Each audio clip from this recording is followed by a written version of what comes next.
네, 신실한 엑스트라라는 제목으로 같이 말씀 나누도록 하겠습니다. 서연고, 서성한, 중경외시 많이 들어보셨을 겁니다. 잘 아시겠지만 수도권 대학 순위를 이렇게 줄여서 부릅니다. 서울대, 연세대, 고려대 이렇게 앞순서에 있을수록 우리는 좋은 대학이라고 보통 부르고 뒤로 갈수록 안 좋은 대학이라고 생각을 합니다. 학벌이라고도 부르는 이 순서는 우리가 보통 부정적으로 많이 이야기를 하지만 사실 이렇게 순서를 매기는 일은 우리에게는 꽤 일상적인 일입니다. 지금 수험생 학부모 기도회가 이제 4번째 시간인데 이 설교 순서를 정하는 일도 순서를 정하는 일입니다. 고등부 교역자가 4명이 있는데 조성문 목사님부터 이제 차례로 목사님 3분이 하시고 이제 4번째 순서가 되어서 강도사인 제가 설교를 하는 것도 순서가 정해지는 일입니다. 부정적인 의미로 서열을 매긴다라는 게 아니라 여러분들도 아시겠지만 순서가 정해지는 일은 너무나 기본적인 일이고 온갖 곳에서 일어나는 일입니다. 성경에서도 이렇게 순서가 매겨지는 일이 있습니다.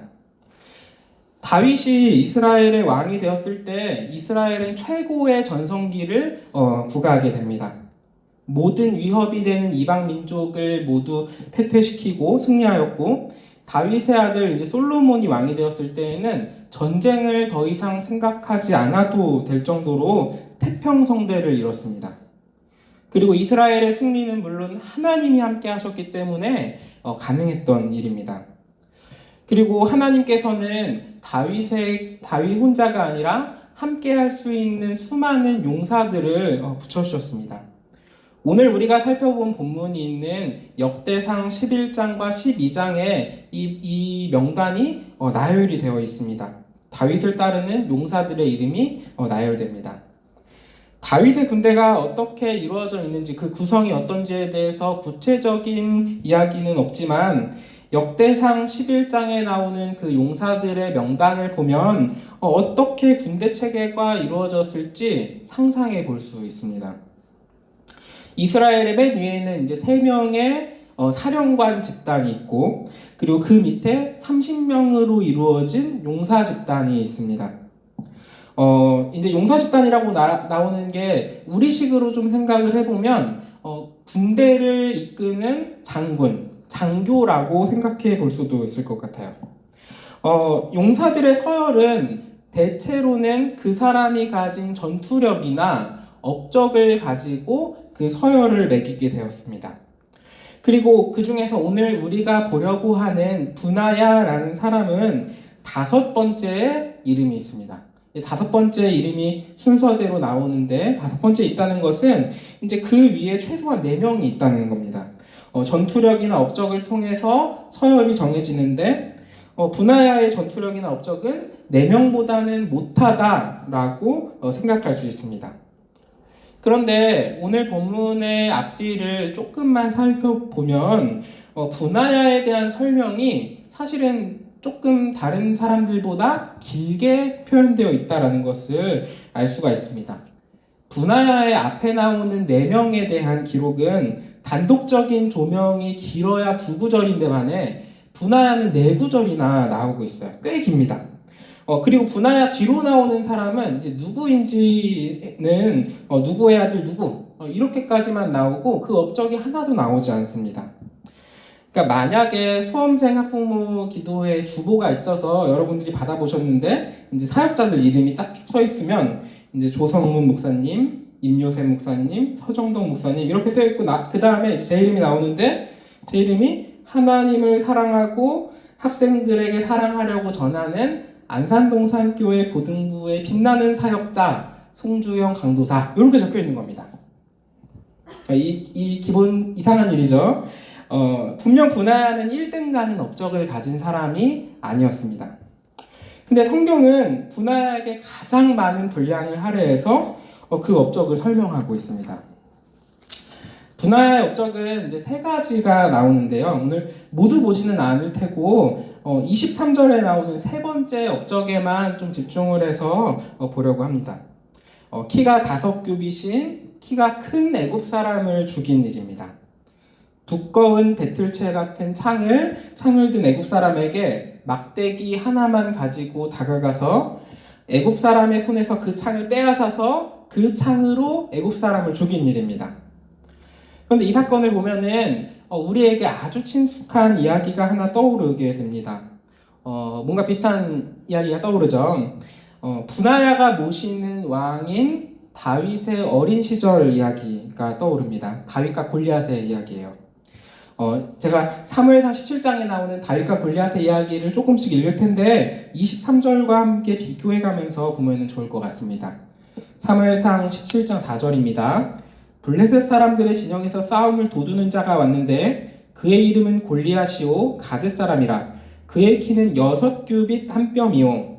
7절입니다. 그 창자루는 배틀채 같고 40절 손에 막대기를 가지고 다윗입니다. 손에 막대기를 가지고 블레셋 사람에게로 나아가니라. 51절 다윗이 달려가서 블레셋 사람을 밟고 그의 칼을 그 칼집에서 빼내어 그 칼로 그를 죽이고 골리앗을 죽였습니다.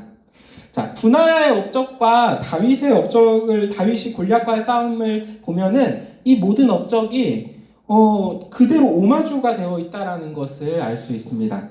그리고 분하야는 다윗의 시위 대장이 되는데 2주차도 골리앗을 죽인 다윗이 사울의 군대의 장이 되는 일과도 연상이 됩니다. 분하야는 다윗과 비슷한 업적을 가졌지만 이후에 다윗처럼 엄청 눈에 띄는 영웅이 되는 사람은 아니었습니다. 그렇지만 분하야는 다윗처럼 하나님의 기름 부은 왕에게 언제나 충성을 다했습니다. 다윗의 아들 아도니아가 반역을 일으키려고 할 때 오늘 역대기 본문의 가장 앞에 있는 최고 용사인 요압이 있는데 요압은 아도니아를 따랐지만 분하야는 솔로몬을 따랐습니다. 반대로 다윗의 명령을 따라서 솔로몬이 왕이 될 수 있도록 분하야는 적극적으로 돕는 일을 하게 됩니다. 분하야는 다윗을 향한 충성을 끝까지 잃지 않았어요. 그런 의미에서 사실 다윗도 잘 아시겠지만 다윗도 사울 왕에게 그 반역의 깃발을 올릴 수 있었습니다. 하지만 다윗도 그렇게 하지 않았습니다. 다윗은 사울의 불합리한 명령에도 충성하였고 다윗은 몇 번의 죽음의 위기에서도 사울을 향한 충성을 잃지 않았습니다. 하나님의 기름 부은 받은 선택받은 사울에게 다윗은 충성하였습니다. 그렇기 때문에 다윗과 분하야는 굉장히 닮았습니다. 우리가 드라마를 볼 때 보통은 엑스트라를 기억하지는 않습니다. 다윗과 솔로몬처럼 우리에게 친숙하고 잘 알려진 주인공 같은 사람을 기억하지 이렇게 가끔 한 번씩 등장하는 분하야 같은 엑스트라를 기억하지는 그런 단역 배우를 기억하지는 않습니다. 오늘 본문의 분하야는 분명히 1등이 아니었어요. 전투력이나 업적 사람의 성공으로 보자면 분하야 앞에는 최소한 4명이 있었고 그렇지만 성경은 다윗의 용사들 중에 1등가는 요압보다 못한 분하야에게 다윗을 닮았다라는 영광스러운 묘사를 하고 가장 많은 분량을 할애해서 분하야를 소개하고 있습니다. 대사 하나 없을 것 같은 분하야에게 성경의 총감독인 하나님께서 대사를 주시고 분량을 주셨습니다. 다윗의 용사들 중에 사람의 성공으로는 분명 1등이 아니었지만 하나님의 눈에 기억될 사람은 분하야였습니다. 그리고 그 이유는 분하야가 하나님께 충성하였기 때문입니다. 저는 누구보다도 우리 고등부 학생들이 좋은 대학에 가기를 원하고 멋진 어른이 되어서 여러 가지 업적을 남기기를 소망합니다. 누구보다 뛰어난 사람들로 자라기를 간절히 바라고 있어요. 하지만 사실 저를 포함해서 우리의 자녀들, 우리 학생들 대부분은 드라마의 주인공과는 거리가 먼 엑스트라가 됩니다. 사람들이 말하는 좋은 대학에 가는 친구들이 분명히 있지만 그 친구들은 극히 소수이고 대부분은 좋은 대학을 가기란 참 어렵습니다.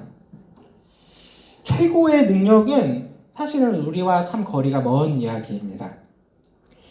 하지만 기억하십시오. 하나님께서는 최고의 능력을 가진 사람을 기억하시지 않으십니다. 왜냐하면 하나님의 능력이 최고의 능력을 가진 사람보다도 능력이 있고 최고의 지혜를 가진 사람보다도 하나님께서 지혜롭기 때문입니다. 반대로 하나님이 기억하는 사람은 하나님을 향한 마음을 가진 사람입니다. 분하야가 다윗에게 충성한 이유는 다윗이 사울에게 충성한 이유와 같습니다. 다윗이 사울에게 충성한 이유는 사울을 존경해서도 아니고 사울을 두려워해서도 아니었습니다. 다윗이 사울에게 충성한 이유는 다윗이 하나님을 경외하고 두려워하였기 때문입니다. 분하야가 다윗에게 충성한 이유도 하나님을 경외하고 두려워하였기 때문입니다. 그리고 우리 선생님들과 부모님들께 권할 것은 이런 하나님을 경외하고 두려워하는 이 모습을 우리의 아이들에게 잘 전해주시기를 바랍니다. 한결같은 믿음, 신실한 마음, 하나님을 경외하고 두려워하는 삶, 이 모습에 우리가 먼저 바로 서고 전해질 수 있기를 간절히 소망합니다. 이제 말씀을 마치려고 하는데요. 고등학교 때 저는 공부를 썩 잘하는 편에 속하는 친구였습니다. 한국에서 가장 이름난 대학교들에 지원하였고 그 중에서 대학을 갔습니다.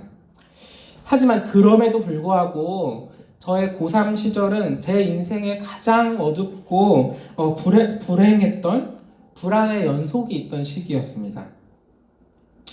친구들이 먼저 좋은 대학에 합격하면 저는 진심으로 축하해주지 못했고 대학에 떨어진 저는 억울하고 저는 불행하다고 느꼈습니다. 질투하였습니다. 친구들을 질투하였습니다. 대학이 제 인생의 전부인 것 같았고 좋은 대학에 가지 못하면 인정받지 못하는 삶을 살 거라고 불안해하였습니다. 그때 저에게 가장 큰 위로자가 되신 분들은 저의 부모님입니다. 기대하는 대학에 가지 못해도 괜찮아. 행복한 학교 생활을 누리면 좋겠다. 고등학교에서든 대학을 가서든 너가 만족하는 대학 생활을 누리면 좋겠다. 그리고 분하야처럼 1등 가지 못해도 하나님의 사람으로 하나님을 경외하고 두려워하는 것이 무엇인지 가르쳐 주셨습니다. 부모님은 위로도 해주셨지만 하나님께 우선하는 삶을 가르쳐 주기도 하셨습니다. 요즘에는 평일에도 수시시험을 보는 일들이 있는데 예전에 제가 이제 대학교에 시험 볼 때만 해도 수시 일정들은 모두 토요일과 주일, 주말에만 있었습니다. 그런데 저는 입시를 할 때 교회를 빠져야 하는 주일에 시험 보는 대학은 하나도 지원하지 못했습니다. 그뿐만 아니라 서강대는 천주교라고 지원하지 못하겠고 동국대는 불교라고 안 된다고 했습니다. 학교의 종교적인 이념까지 봤어요. 지금에서야 이거를 하나님을 경외하는 일이라고 말할 수 있지만 사실 그 당시에는 이것도 참 억울했습니다. 하지만 이 모든 일이 지나고 나서 제가 배운 것은 다른 모든 성공보다 하나님을 우선하는 삶, 하나님께 충성하는 삶이 귀하다는 것이었습니다. 부모님께서는 좋은 대학에 가는 것보다도 하나님을 우선하는 삶이 중요하다는 것을 가르쳐 주셨습니다. 우리 학생들이 지금 많이 불안해할 겁니다. 어쩌면 우리의 자녀의 문제를 두고서 지금 이 시간 함께 기도하고자 모인 우리들도 마찬가지일지도 모릅니다. 하지만 우리 동산교회 부모님들과 우리 선생님들에게 이 마음을 권합니다. 하나님이 기억하는 인생은 하나님을 의지하고 신실하게 하나님을 믿는 사람이라는 것을 우리 먼저 확신해야 합니다. 우리 자녀들의 우선순위에 하나님을 가장 먼저 마음에 둘 수 있도록 우리 함께 기도합시다. 그리고 우리 자녀들의 믿음의 분량에 따라 하나님을 경험할 수 있도록 권해주시기를 부탁드립니다. 꼭 입시의 문제가 아니더라 하더라도 공부를 잘하던 못하던, 대학에 가지 않던 가든 가지 않던, 어른의 보호를 받던 미성년에서 이제 어른이 되어가고자 하는 우리 학생들에게, 성년이 되어서 어른이 되어가려는 이 변화의 시간에 있는 우리 자녀들에게 지금 불안이 있을 겁니다. 그 친구들에게 사랑으로 다가갈 수 있기를 소망합니다. 오늘 말씀의 분야는 부모님에게 그렇게 배웠을 겁니다. 하나님을 믿고 따르고자 할 때 하나님은 분명히 기억하십니다. 하나님은 하나님의 사람을 사용하십니다. 우리가 불안해하고 두려워할 수 있지만, 대학에 진학하지 원하는 대학에 가지 못할 수도 있지만, 실패할 수도 있지만, 다른 사람보다 뒤처질 수도 있지만 두려워하지 않기를 소망합니다. 하나님께서 우리와 우리의 자녀들과 우리의 학생들을 함께 하십니다. 기억하십니다. 하나님께서 우리와 함께 하시고 하나님께서 우리를 기억하십니다. 우리 그런 믿음의 고백을 하나님 앞에 두고서 함께 찬양하면서 나아가면 좋겠습니다. 우리 함께 찬양하시겠습니다.